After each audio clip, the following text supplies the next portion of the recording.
দর্শকবৃন্দ, আমরা এসেছি শীতবাড়ি একটা হাউজিং প্রকল্পের পাশে। এই সবুজ ক্ষেতে আপনারা দেখতেছেন কলমি শাক।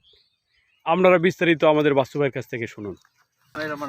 সম্মানিত দর্শকবিন্দু, আমি আসছি এই শিববাড়ি হাউজিংয়ে প্রকল্পের এক সাইটে।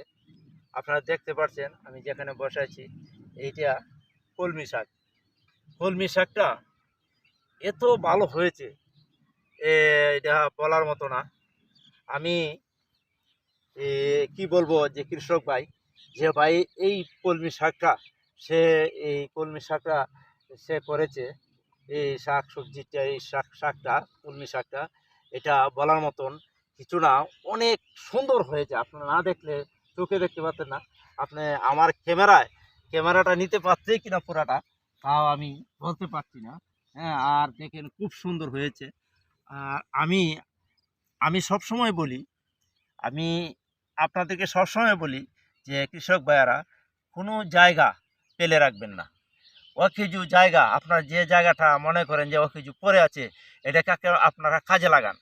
হ্যাঁ, আর আপনারা যদি কাজে না লাগান, তাহলে এই জায়গাটাতে কোনো দিন কোনো ফল বা আপনার কোনো কিছু আশা করতে পারেন না। আর যদি আপনারা এই জায়গাটাকে কাজে লাগান, অকেজু জায়গাটা কাজে লাগান, তাহলে আপনারা ভবিষ্যতে আপনিও ভালো হবেন এবং মানুষকেও এইটার জন্য সাহায্য আপনারা করতে পারবেন। যদি শাকসবজি করেন, তা নিজেও আপনার খাইতে পারবেন। এই যে দেখেন, আমি কলমি শাকের এইখানে আছি, বিশাল জায়গা। সেই জায়গাটার মধ্যে কলমি শাকটা একরকম একই সমানে কলমি শাকটা হয়েছে। আপনারা দেখলে আপনারাও মন জুড়া যাবে।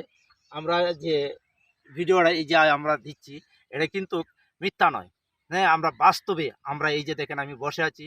হ্যাঁ, আমি এই যে শাকগুলা দেখেন কত সুন্দর হয়েছে শাক। হ্যাঁ, এটি বেশি দিন হয় নাই, বড় জোর 15 থেকে 20-25 দিন হয়েছে, বা 1 মাস এরকম বয়স হয়েছে। এই বয়সে এক মাসে 1.5 মাসের মধ্যে দেখেন কত সুন্দর শাক হয়েছে। তাই আমি অনুরোধ করে বলছি যে আপনারা জায়গা কোনো ফেলে রাখবেন না। যে জায়গাটার মধ্যে আপনারা এই সবজি করা যায়, সেখানে সবজি করবেন।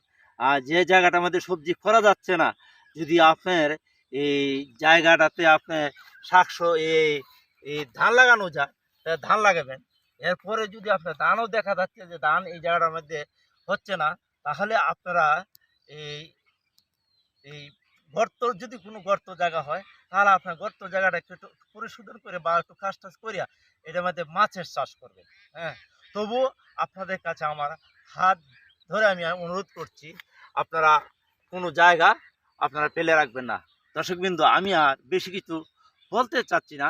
আপনারা শুধু এইটুকু আমি বলে যাচ্ছি যে একটু জায়গা যদি আপনার থাকে, একটু জায়গায় আপনার কাজে লাগানোর জন্য চেষ্টা করবেন। আমি আর বেশি কিছু বলতে চাচ্ছি না। আসসালামু আলাইকুম।